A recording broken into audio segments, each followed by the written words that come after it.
Barmill Jolly Beggars Burns Club was founded in 1944 in the village from which it takes its name. At that time the village was a vibrant village.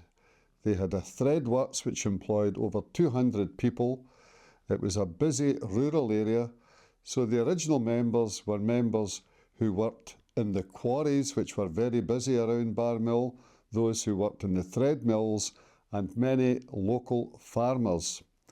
They decided that towards the end of the Second World War, they would form this club as a welcome home to men returning from war service.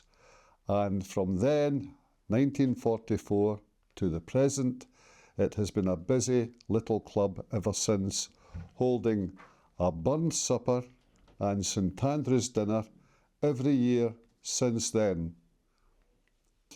The Barmill Jolly Beggars met in the Barmill Inn, which went under various names over the years, but in 1974 there was a fallout with the then owner of the Barmill Inn, and the members decided to move to Beith, and they have been located there ever since, mainly in Beith Masonic Hall Lower Lounge, which has proved to be an excellent location for the club to meet.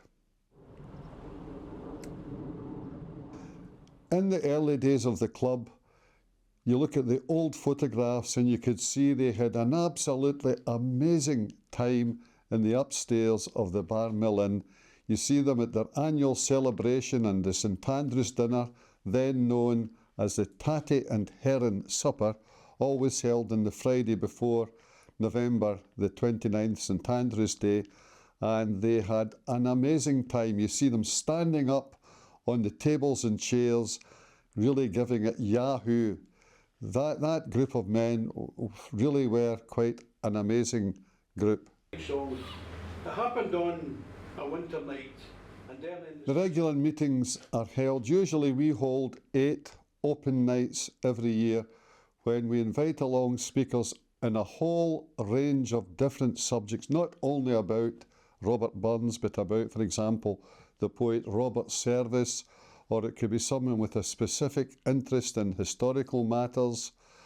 Anything at all. We're very happy to welcome any speaker who is interesting, lively, and willing to come along and tell us about their passion. So the variety of stuff is very, very wide-ranging indeed. We always have a Burns input at every meeting when someone will volunteer to do a talk on the theme of Robert Burns. It could be a poem, it could be an aspect of his life and times, and that too has proven to be absolutely first class. In recent years, Ian Shaw has delivered some first class lectures on the life and times of Robert Burns, and that has been carried on by other members before him, and no doubt by members after him. The Burns input is really very important to the club at each meeting. The club is an ageing club. The majority of the members today are aged between 65 and just over 80 years of age. So the problem facing this club, and indeed facing just about every organisation in the post-COVID period, is that we need to attract younger members into the fold to ensure continuity.